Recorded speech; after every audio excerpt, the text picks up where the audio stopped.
Radio Talk, July 1951. The Law of Assumption by Neville Goddard.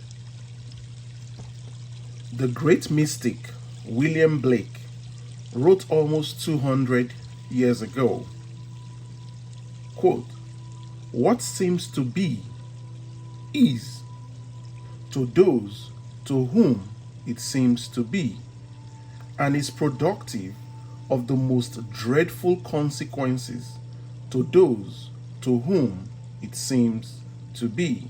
End quote. Now, at first, this mystical gem seems a bit involved, or at best, to be a play on words, but it is nothing of the kind.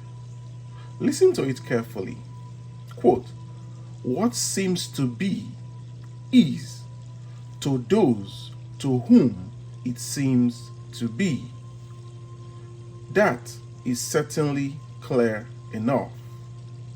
It is a simple truth about the law of assumption and a warning of the consequences of its misuse. The author of the epistle to the Romans declared in the 14th chapter, quote, "I know and am persuaded by the Lord Jesus that there is nothing unclean of itself, but to him that estimeth anything to be unclean, to him it is unclean." End quote. Experiments recently conducted at two of our leading universities in the US revealed this great truth about the law of assumption. They stated in their releases to the newspapers that after 2,000 experiments, they came to the conclusion that, quote, "What you see when you look at something depends not so much on what is there as on the assumption you make when you look. What you believe to be the real physical world is actually only an assumptive world." End quote. In other words, you would not define your husband in the same way that your mother would. Yet, you are both defining the same person. Your physical or your particular relationship to a thing influences your feelings with respect to that thing and makes you see it in an element which is not there. If your feeling in the matter is a self element, it can be cast out. If it is a permanent distinction in the state considered, then it cannot be cast out. The thing to do is to try. If you can change your opinion of another, then what you now believe of him cannot be absolutely true, but only relatively true. Man believes in the reality of the external world because he does not know how to focus and condense his powers to penetrate its thin crust. Men believe in the reality of the external world because they do not know how to focus and condense their powers to penetrate its thin crust. Strangely enough, it is not difficult to penetrate this view of the senses. To remove the veil of the senses, we do not employ great effort. The objective world vanishes as we turn our attention from it. We have only to concentrate on the state desired to mentally see it.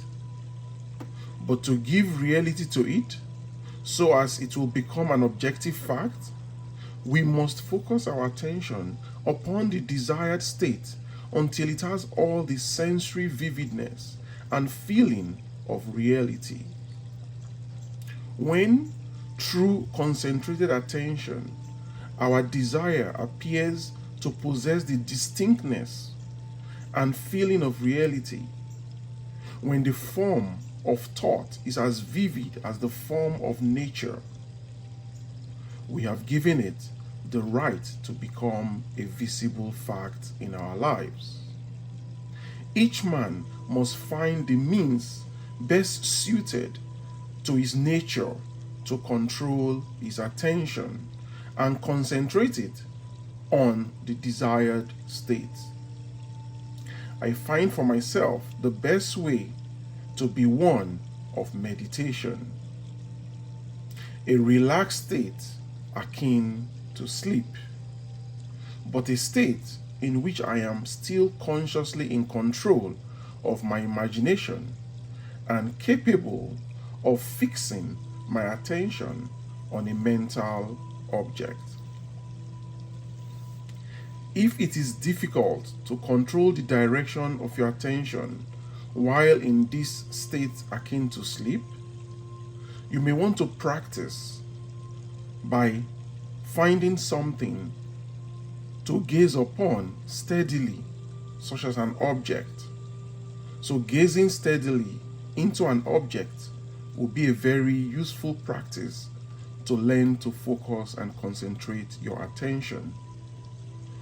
Do not look on its surface, but rather into and beyond any plain object, such as a wall, a carpet, or any object which possesses depth.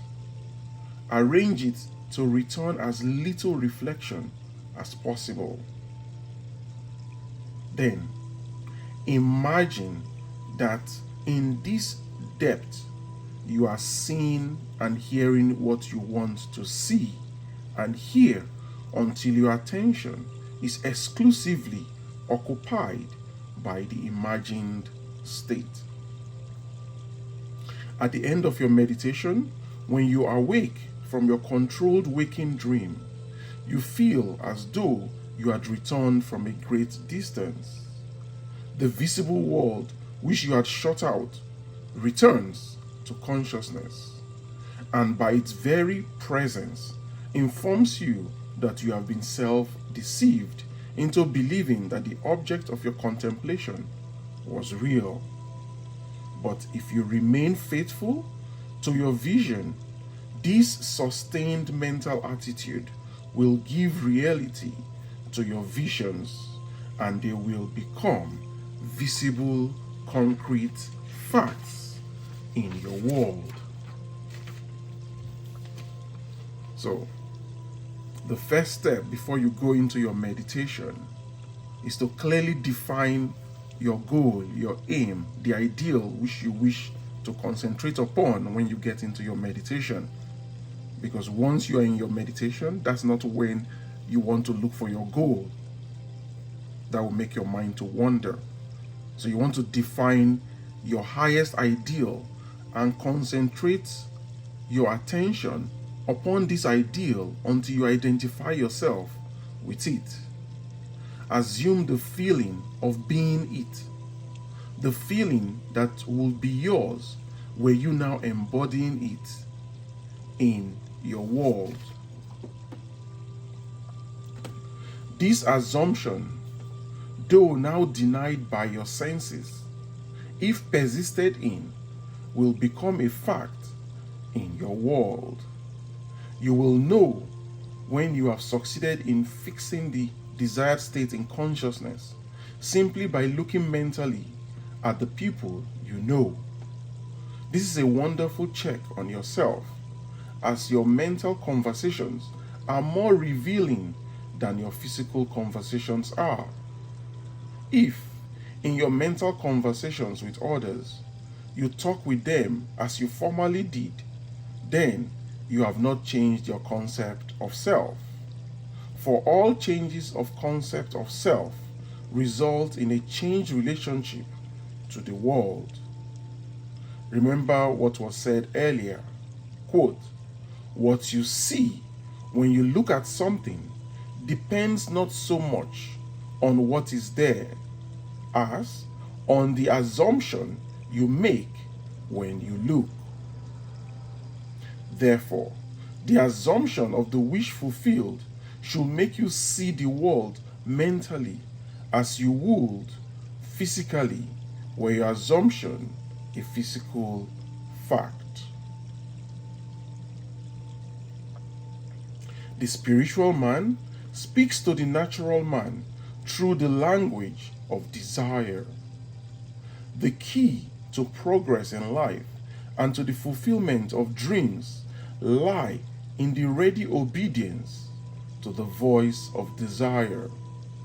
Unhesitating obedience to its voice is an immediate assumption of the wish fulfilled. When we begin to assume the wish fulfilled, we are said to have listened to the voice. To desire a state is to have it. As Pascal said, quote, "You would not have sought me had you not already found me." End quote.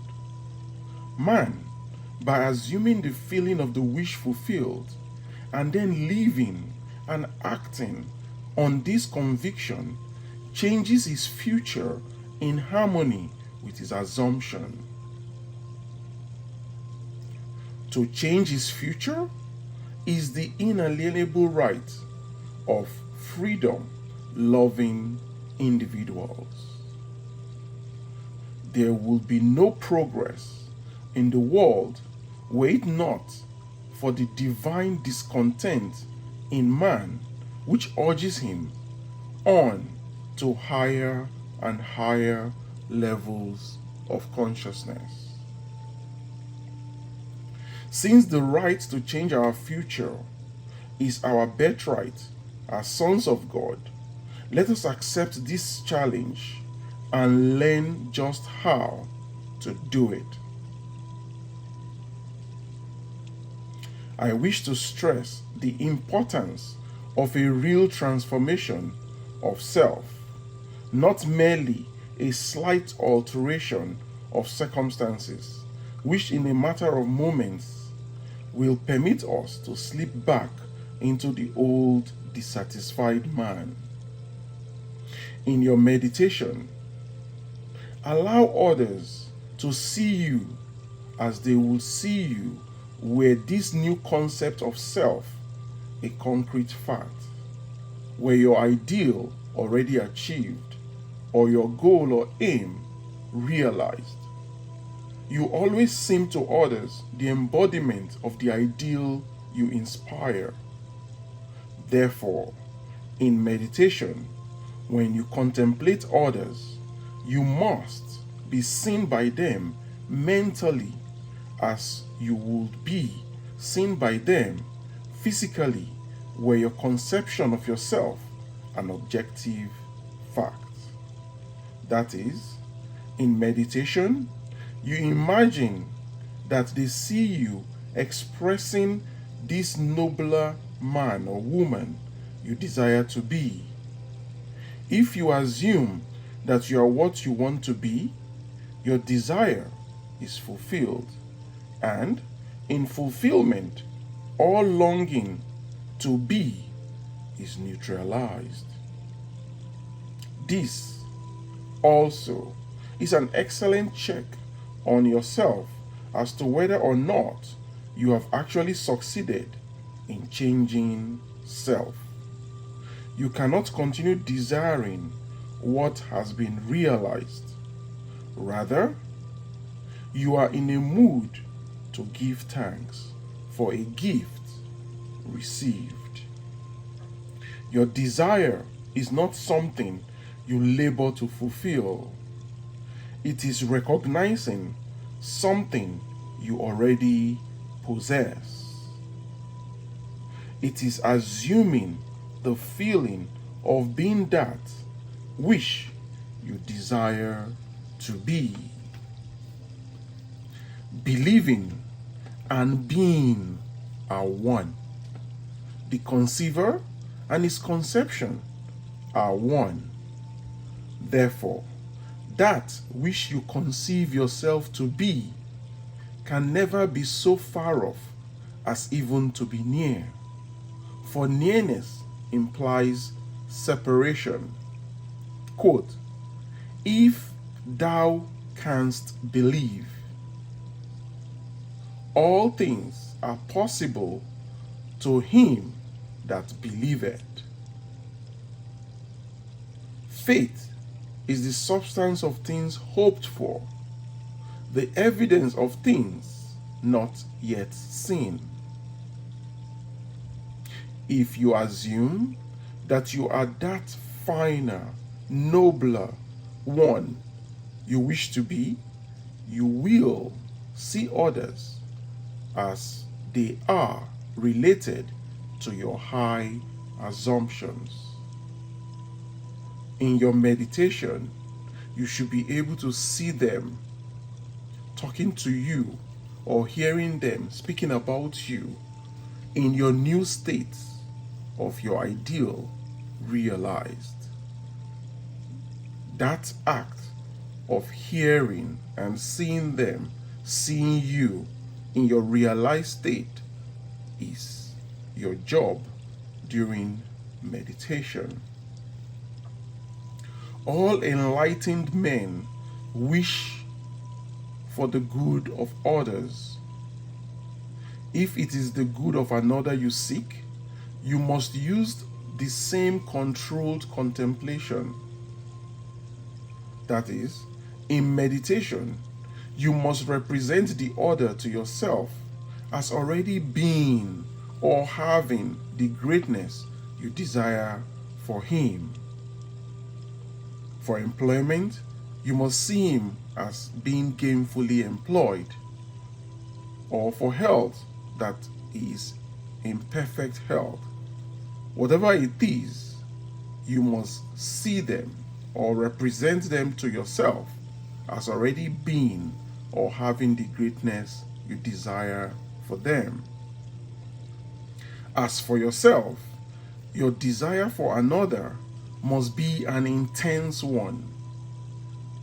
It is true desire that you rise above your present sphere, and the road from longing to fulfillment is shortened as you experience in imagination all that you would experience in the flesh, were you or your friend the embodiment of the desire you have for yourself or for him or her. Experience has taught me that this is the perfect way to achieve my great goals for others as well as for myself.